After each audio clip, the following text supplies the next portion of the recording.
Play with me outside there. Who's play with you? Ate Ayet. Then why you're crying? I want to go back here and I want to play with her. You want to play with? Ate Ayet.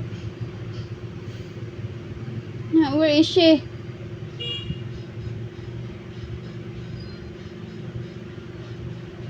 She already go home? No.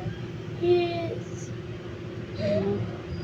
You call Ate Ayet later and then Ate Ayet, you come back here, ha? If you don't have class.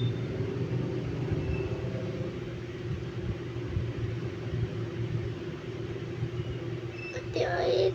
Taking too long. Huh? I can see if she gets that then she go home.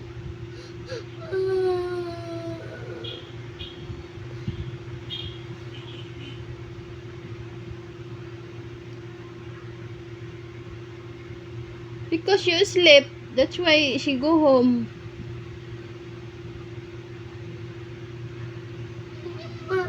Quick, Ate Ayet. Huh? Next time again. Because she need to go home because she have a class tomorrow. No. On Saturday and Sunday, she come back here. And then Ate Ayet will teach you how to write the alphabet, the letters, and numbers. You like it?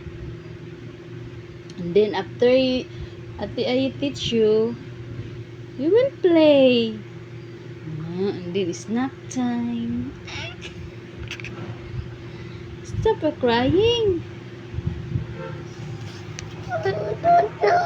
Ma, from Huh? here, Ma. What? I want Ate Ayet, Ma, from here sa house na ko, Ma. Next time gani, she will come back here. But for now, she needs to go home because she have a class tomorrow. She will wake up early in the morning and she needs to sleep early in the night. You too, you have a class tomorrow. Now let's go to Tita Mabita. I'll get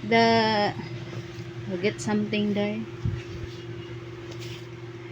Stop crying. It's a dog there, Ma. There's a dog.